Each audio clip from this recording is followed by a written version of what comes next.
April feels like the longest month of the year so far, and I know that normally that's January for a lot of us, and January was a very long month this year, but I don't know what it is about April. I'm looking at the books that I read, and I'm like, I feel like I read that book a year ago, and it was only a month ago, which is wild. So the first book that I read in the month of April was The Husbands by Holly Gramazio. It's a contemporary fiction, and it is kind of a little bit different than what I would normally gravitate towards.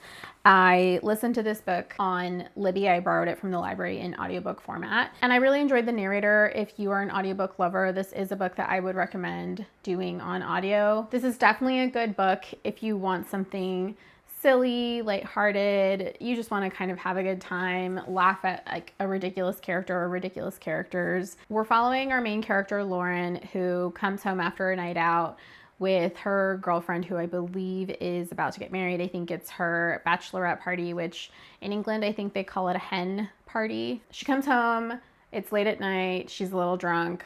She finds a strange man in her apartment, and that kind of starts us off in this story, because it turns out that that man is her husband, which is news to her because she, in her real regular life, is not married and doesn't have any plans to be. Essentially, one day, husbands start coming down from her attic. Not all at once, they come one at a time. So one goes up, a different one comes down. There's really no explanation for how or why this is happening. That's kind of just like, you have to buy into it to get into the story. But it really kind of takes you through her experience, learning more about herself and what she wants out of relationships, what she wants out of her life as she gets to know these different men. It's pretty silly. There are a lot of really ridiculous reasons why different men get sent back up into the attic. You go through some ups and downs, some disappointments. Lauren's really kind of learning about herself on this journey. Holly Gramazio is really good at writing funny and silly inner monologue. This is not a book that you would read for the plot. This book is just for the vibes. If you want to have a silly good time, laugh at a really ridiculous character and a really ridiculous kind of series of events, this is the book for you. Unfortunately, it was not the book for me. I wouldn't say this is a bad book. For me, plot is important. It is one of the things that I use to rate my books. So because there was essentially no plot, like the story doesn't really go anywhere, that really fell short for me. That's not to say that a book can't be good if it doesn't have a strong plot.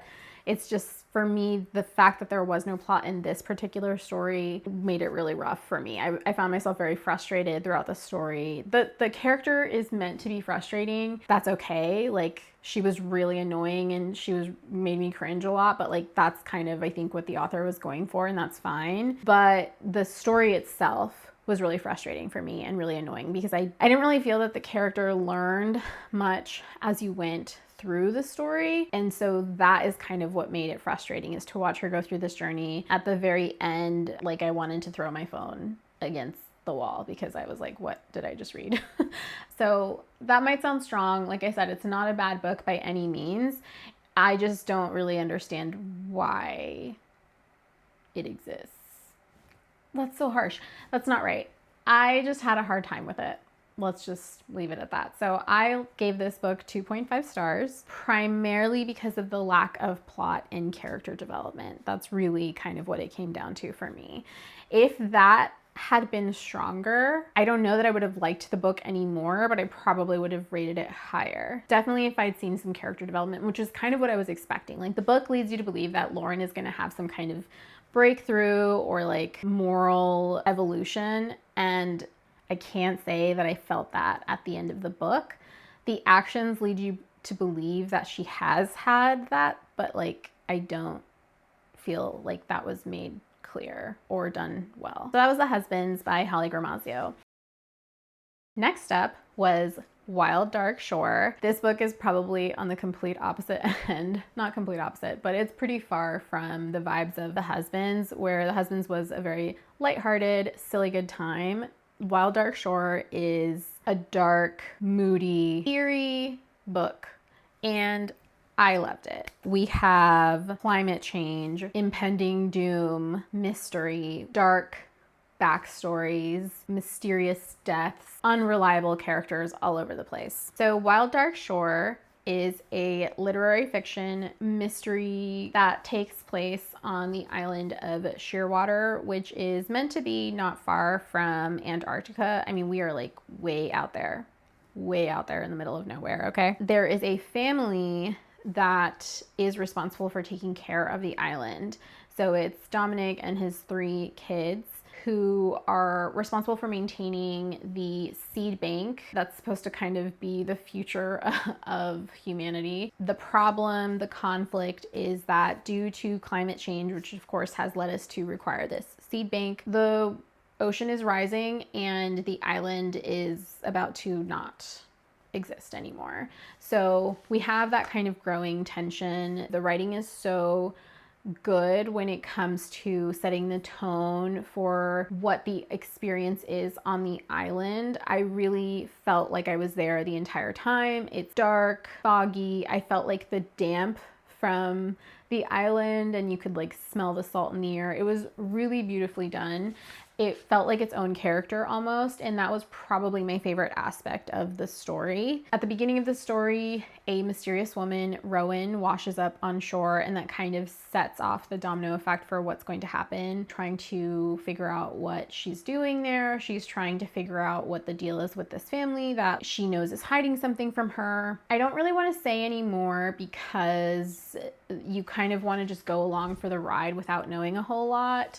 I will say that pretty quickly into the story, I felt like I could predict what was going to happen at the end. I didn't predict all of it, but I did predict, I would say maybe like 50%. It did not dampen my experience. It did not ruin my experience reading this book. I still really thoroughly enjoyed being in these characters' heads. The imagery was really strong for the island setting. Like I said, that was my favorite part. I just had a great time.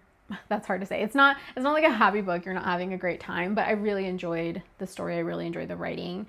The narrator for this audiobook as well did a great job. I would recommend narrators, plural. I think there's multiple. Each chapter is from a different character's perspective. You're also kind of moving around in time. The story is not really told. It's told chronologically, but throughout you're kind of jumping back in time and getting bits and pieces of each character's backstories, which was done well and I really enjoyed because it added to kind of the chaotic, disorienting feeling of the island. Like you don't really know where you are sometimes. You jump into a certain setting and it takes you a while to understand where you are in time.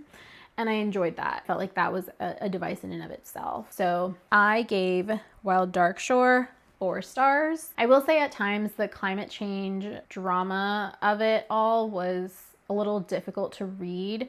So I would read up on content warnings if you're sensitive to that, if you're sensitive to the effects that climate change has on animals or other things relating to animal violence or animal death. It's not a huge part of the story, but it did kind of take me off guard, and I do know that that can be a really sensitive area for some folks.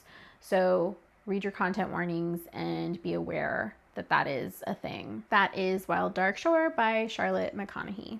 Okay, next we have Our Infinite Fates by Laura Stephen. This is a YA romantasy. It was not my favorite. I did not realize that this was a YA book when I selected it. I thought this was an adult fantasy. Had I known that it was YA, I don't know that I would have selected it. Nothing against YA. It's just, it's rare for me to find a YA novel that doesn't make me want to DNF the book. For this book, I did a combo with the hours that I had left on my Spotify audiobook listening time and the physical copy. This book follows our 2 main characters, Evelyn and Arden, who are fated lovers / enemies. They've loved each other in 1,000 lifetimes. They've killed each other in every one. So definitely intriguing, and I was curious about it. It caught my attention. Like I said, I did not realize that it was a YA book when I selected it. But you're following these 2 characters, and similar to Wild Dark Shore, you're moving forward in your current timeline, and at the same time, interspersed throughout, you're jumping back to their previous lives.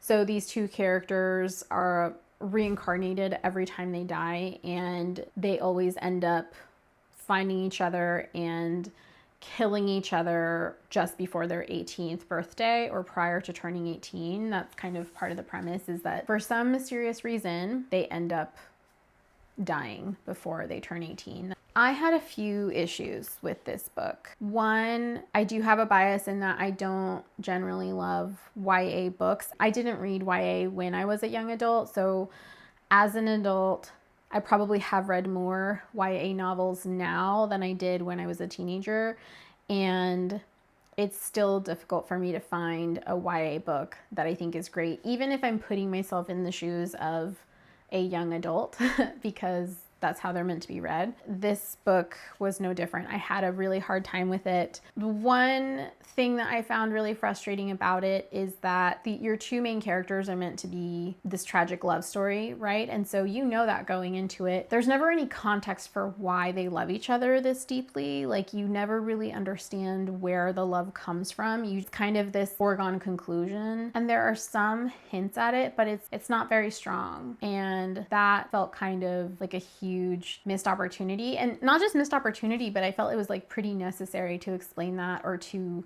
include that in a love story, and it was totally missing for me, and that is really annoying because it felt like insta-lovey, except that you didn't even get the initial part of it because you're jumping into their love story hundreds of years into it. For me, it was kind of like, when I finished it, I was like, wait, where was that part where we learned how they fell in love or why they love each other? That's just completely not there. The main tension of the story, once it's revealed, was very underwhelming. I was like, oh, this is it. I don't know. You kind of like, it was built up for so long and the payoff just wasn't there in the end. So that was frustrating. Even for a YA novel, that could have been done a lot better. And probably my biggest qualm with it is that it's mildly problematic at best, because we're talking about how this person is, because it's primarily one person that is like killing the other one or like pursuing or initiating the violence. The other person is in love with them, and it kind of tries to explore that, but it doesn't handle it or do it well. The way that it's talked about is giving a little bit abusive relationship vibes. And I know that's not what's going on here, and I know we're talking about a fantasy book, but the tenets of a relationship are universal, and the fact that one character is trying to murder the other, but they're in love, and also the way that the murders are, like the way that the killing part happens too, is just, I don't know. I don't want to say more without like spoiling it. There were times where I was reading it and I was like, this is not a love story. This is weird. This is problematic. Like, it just made me feel uncomfortable reading it as a romance book. So overall, this was a 2-star book for me. The writing was okay. Like, it did a good job at like keeping you guessing and keeping you curious and a little bit distracted maybe. Like, there were some red herrings and stuff, but overall, this is not a book that I would recommend or read again, to be honest. So that was Our Infinite Fates by Laura Stephen. Okay, now we're getting into some more cute, wholesome, fun content. The next 2 books that I read are actually children's books. I don't really know what led me down this path, but I got it into my head that I wanted to watch The Wild Robot because I'd never seen it, and I knew it was a book. And a little fun fact about me is that I used to be an elementary school teacher. Of course, I taught ELA. My favorite part about that job, obviously working with the kids, I loved setting up my library in my classroom and having read aloud time with the kids. I absolutely loved and adored. And there's just something really precious about reading a book through the perspective of a child and their understanding of the world. I just have a lot of appreciation for that. And so reading The Wild Robot kind of gave me an excuse to do that again. And it was so cute. It was so wholesome. I borrowed this book from the library. It felt even more wholesome to like go to my library and pick up this adorable book. It was such a delightful read. You're following Roz, our main character, who of course is the wild robot. She lands on an island one day and wakes up and is ready to be a robot. In this world, you are in a world where we're in the future and robots are kind of running the show. So Roz is one of these robots that's meant to kind of be a domestic assistant type of robot, right? She's kind of meant to make your life easier. And so she gets to this island that is uninhabited by any humans or robots. It's just animals and wildlife. And she sets about on this journey trying to figure out how to communicate with the animals on the island, how she's going to fit in, understanding her own programming and what she's able to offer her new friends as she begins to make friends. It's funny. I was like laughing out loud reading this book because it was so silly and it was really charming. I really, really enjoyed the different personalities that Peter Brown gives to the different animals that Roz comes across on her journey.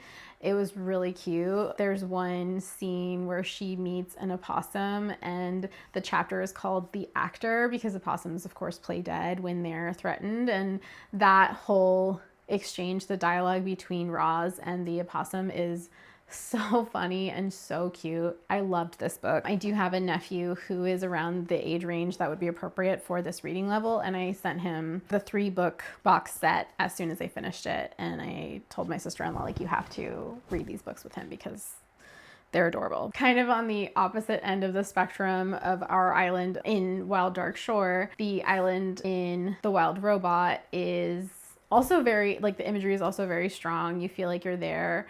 Of course, it's a completely different vibe. It's more wholesome and joyful. It's colorful. Peter Brown does a great job at describing the scene in a way that appeals to the eyes of a child. And it's just beautifully done. I believe he did the illustrations as well, and those are great. I loved all of the little animals and the way that he illustrated them. Of course, Roz, it was so good. I also thought it was an interesting and wholesome perspective on, you know, the future being run by robots and what happens when you take this one robot and put her in a setting where she is surrounded by wildlife and what could happen in that scenario. I don't know. I thought that was really sweet. So that was The Wild Robot by Peter Brown. While I was reading The Wild Robot, it kind of got me in a nostalgic mood for children's books and books that made me feel that same kind of wholesome joy as well when I was a child. And that led me to pick up The Little Prince, or El Principito in Spanish. So this book is actually originally written in French, which I have as well.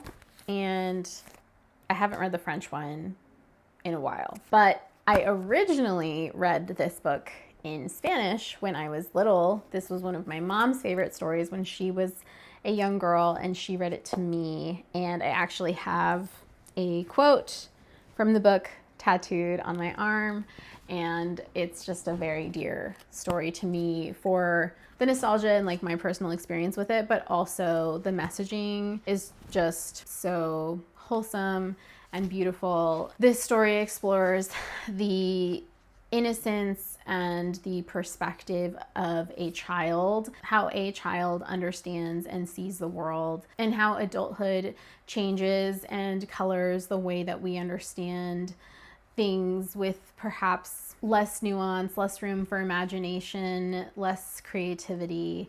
The Little Prince comes across our narrator, who is a pilot who has crashed his plane in the desert, and really encourages the narrator to look at the world in a different way with his own stories and his experiences as he's traveled across space and seen these different planets and come across these different characters. It's one of my favorite books of my childhood.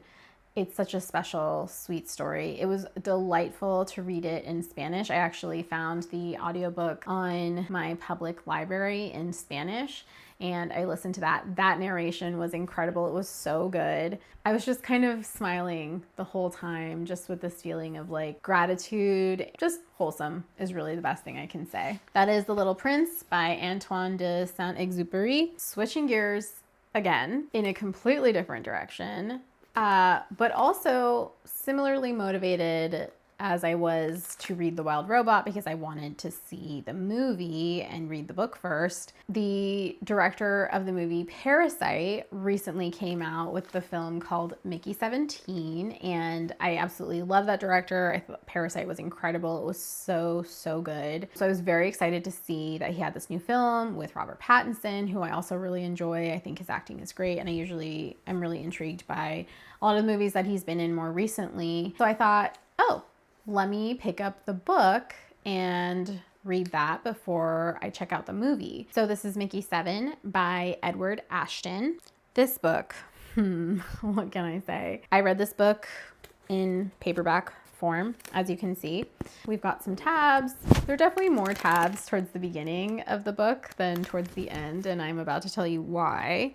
This is a work of science fiction. It follows our main character, Mickey 7 specifically. I don't know why they changed it to 17 in the movie. I still haven't seen the movie yet, but if I did guess, probably to maybe add to the absurdity of some of the story. So we're following Mickey, who is the expendable, on his mission to colonize Niflheim. I'm probably saying that wrong. So we're in a setting where Earth has been completely depleted of resources. We're several years in the future where human civilization has expanded, reached out and colonized different planets throughout the galaxy. You have these missions that go out and try to find planets that we can survive on as a human species. So they need to have, the right CO2 levels. Obviously, you need to be able to grow stuff. And also you're looking for any native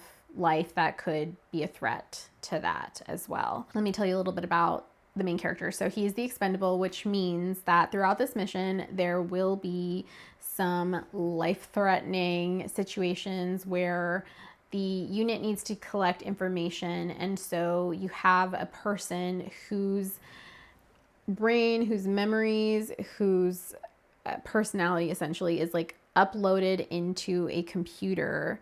That person then can go out on these missions, potentially die, but then their body can be regenerated and those memories are uploaded into that body. And so it's like he's not dead. It's interesting. And so that person is called the expendable. It is not a popular job. He is not a popular person in his colony. He's kind of like the freak for taking the job, and people are just really weirded out because even in this like futuristic science fiction setting, it is still very unsettling. And there's lots of like cautionary tales and horror stories of situations where it has gone wrong. So it's taken very seriously. And so naturally, that some stuff is going to go wrong because there cannot be two iterations of the person at the same time. That's like illegal and it's not allowed. But some stuff goes wrong. Some miscommunications happen. And then you have a Mickey 7 and a Mickey 8, hence the drama. I would say that this book felt like it was written for a man.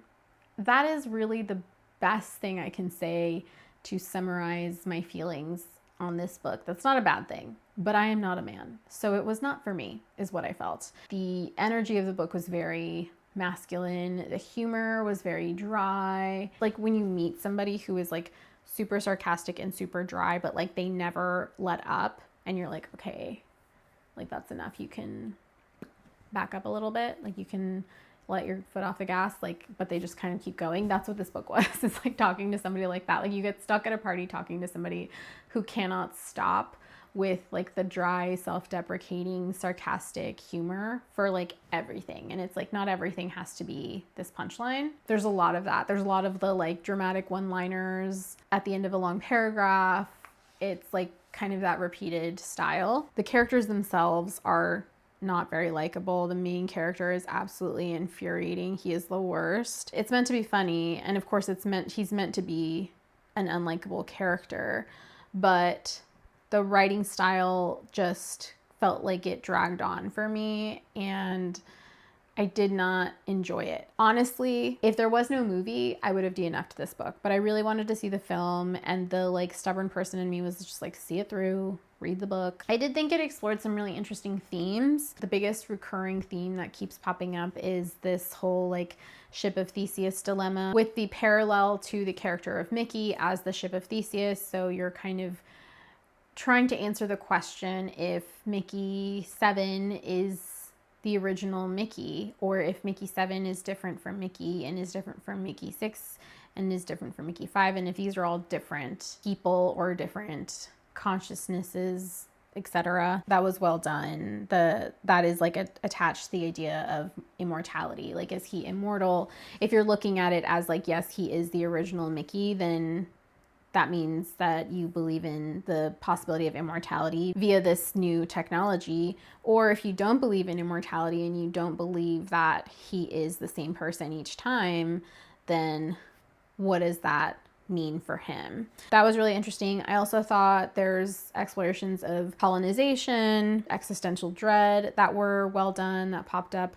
I don't know that the book was trying to say anything really serious about any of these things, but I thought that it did engage in good conversation about it throughout the book, and I enjoyed that. The book was well written. It was a well written book. The story was like, the plot and everything was pretty strong. It's more about like the tone of the book, the humor aspect of it. It wasn't for me. And then there were parts of the story that I felt like dragged on for longer than they needed to. It was like, I know where this is going. Can we get there? Because this part isn't interesting. I gave this book 3 stars. It's a good book. It's good writing. It's an interesting story. It explores really interesting themes. It just didn't do anything for me. But I am curious to see what Bong Joon does with the movie, because I'm still going to see that. So that was Mickey 7 by Edward Ashton. So second to last, we have my first Sally Rooney, Beautiful World, Where Are You? This is a contemporary literary fiction novel, a little bit of romance as well. I did a combo of the physical copy of this book and the audiobook on Libby. This was a big month for audiobooks. What was I doing? I think I was running a lot. No. This was a big month for audiobooks. So this was my first Sally Rooney novel. I did not expect to enjoy it. This is 100% my personal bias. Usually when I see that a certain book or a certain author has just kind of like taken off, I'm immediately kind of on guard, because I don't know, I can still be a bit of a snob. I'm not sure. That's just kind of how I've always been. So I did not expect to like Sally Rooney, and I love her. Love her writing. I love the way that she writes dialogue. I thought it was so well done. Going back to what I said about the husbands being no plot, just vibes, this book is also that. There is no plot to this book. It is literally just vibes. It's really interesting. She takes a lot of creative liberties with the way that she tells the story, which I appreciated. My favorite thing about this story was 100% her writing style, which I thought was just delightful. You're following 4 main characters, although primarily who are kind of like the POVs that you're jumping back and forth between, and that's Alice and her best friend Eileen. Then their male counterparts, Felix and Simon. So these are the 4 main characters that you're following throughout this story, and you're kind of jumping back and forth between Alice and Eileen's POVs, although it is told from third person. So you have Alice, who is a successful novelist and writer who's just come out of some kind of like mental health rehab and has recently moved into this tiny town in the country in Ireland. This story takes place in Ireland. Sally Rooney is an Irish author, if you live under a rock and you didn't know that. Yeah, so she's living alone in this old house at the top of the hill in this little town, and she meets Felix on a Tinder date or something. That's how you open up into the story. That's the opening, is like they meet on this date, and it does not go well. Like, the vibes are immediately really weird. you're like, this guy kind of seems like an asshole. Alice seems really weird. What's going on? And so that's how you jump into the story. And as the story progresses, you get to know a lot more about what makes them both behave in this way. And then primarily in emails that are exchanged between Alice and Eileen, you get to know more about Alice and Eileen's philosophical and existential views on life. Then you have Eileen, who's living in Dublin. She's working as an editor at a literary magazine, and she's kind of going through her own thing post breakup. She's trying to understand her feelings for her friend Simon, who is also Alice's friend, and her dynamics between her sister and her mother. It's really interesting. The way that she writes characters is so good. I mean, each one of these characters are so uniquely themselves, are so uniquely different. The way that they talk, the way that they behave, is the character development, the character descriptions are so strong, and the dialogue is excellent. I absolutely love the way she writes dialogue. The only thing for me that was not even a miss, but just kind of lacking, I would say, were those long emails that Eileen and Alice wrote to one another. They were fine, and I don't have a problem with the fact that she included them, which I know for some people, you're kind of like, what is this? Why is this here? I understand it, and I understand the reasons why she included them. I think just in comparison to the richness and the color of all of her character interactions and character descriptions and dialogue, they just felt a bit dry in comparison. And so there were times where I just was like, can we get back to the story? This felt like a commercial segment, if you know what I mean. It's a book I'll be thinking about for a long time. There's so many quotes that just made me feel, period. And it was so beautifully done. I'm excited to read more of her work. It's insane. I think we're the same age, which is just mind-blowing that she's accomplished so much already and is such a talent. I really enjoyed it. That was a 4-star read for me. That was Sally Rooney's Beautiful World, Where Are You? I'm really curious to know what your feelings are about her lack of quotation marks, because I know that folks have very strong feelings about punctuation. I personally actually really enjoy the lack of punctuation, and I want to do a separate video talking about that, but I'd love to know your thoughts. Are you somebody that cannot read writers like Sally Rooney because the lack of quotation marks just like ruins it for you? Do you not care? Do you not notice? If you don't notice, that's insane. Yeah, let me know your thoughts. Let me know how you feel about that. Last and certainly not least, we have Mariana Enriquez, Our Share of Night, or Nuestra Parte de Noche, which I did read in Spanish and is the last book that I read in April. This is a horror fiction, weird novel. I borrowed both the ebook and the audiobook from my library, so I did a combination of reading it on my Kobo and listening to it on Libby. This book was the most different book that I've read in a long time. It is a book that I will be thinking about for a long time, reading this book in Spanish. If I have the opportunity to read a book in its original language, I will 100% do that. It just brings me such profound joy to read this author's work in the language that she intended to write it in. I know that this book is really popular and has received a lot of praise in its English translated form. I am really curious to read that at some point and compare, because there were so many instances when I was reading this book where I was like, how would you translate that? Because there's just certain things that you can't translate directly, or maybe there's like cultural things that I would be really curious to see how that would come across in English. She is from Argentina and I am Mexican, and so there were many times throughout the book where I would have to look up certain terms because the use of vocabulary for certain things is different than the vocabulary that we would use in Mexico, and so that was really fun. This is, I think, the longest book that I read this month. It did take me longer to get through it. I was also kind of savoring it. This was not a book that I wanted to blow through or speed read. It was a book that I really wanted to enjoy. It's a book that made you think and feel. There were a lot of heavy themes. It's a horror book that really has a gratuitous amount of horror at times.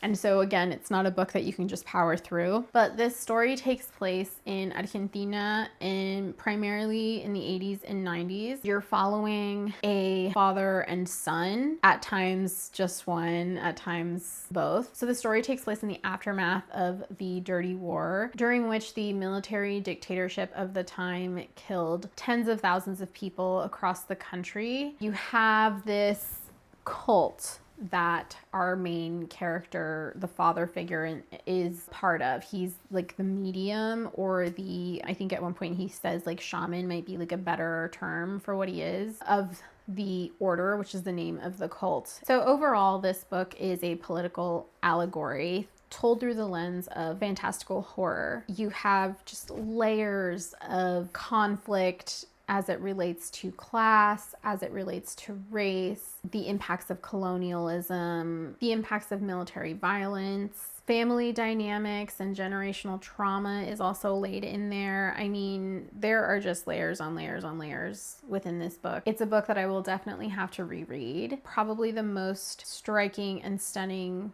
aspect of this book was her writing. She just has the most beautiful way of describing raw human emotion, both through prose and through plot devices and dialogue. I just found it to be really beautiful and provocative in the literal sense of the word. It is dark. There's some body horror. It is not for everyone. 100,000% you want to look up all the content warnings when you read this book, because I think anything you could possibly think of is in this book. I loved this book in ways I didn't anticipate, especially not a horror book. I just have so much appreciation for Mariana Enriquez as a writer, the craft of her writing, the attention to detail, the lens that she creates for us as we're looking into this world, the intricacies of human behavior under the most horrific circumstances. All of it was just really, really well done. If you are interested in political history of South America, if you admire the craft of writing and that's something that's really interesting and fascinating to you, I would recommend this book 100%. I wish that I could make it so that everyone could experience the book in its original language, because I've only read certain clips and quotes of it from the English translation, and there's just a loss of magic. I would say it's like taking a picture of a picture, if that makes sense. Like you're seeing what's in the picture, but you're not getting the firsthand experience of seeing the picture. Anyway, that was Nuestra Parte de Noche by Mariana Enriquez. I hope you enjoyed this extremely random assortment of books that I read last month, and hopefully shows you that when it comes to reading, I try to really keep an open mind and branch out and try different things. So we'll see what is cooking this month. I will be putting out a video recapping what I read in Q1. I'm just gonna do the first 3 months of the year in one video. Thank you so much for watching, and I can't wait to see you in the next one. Bye.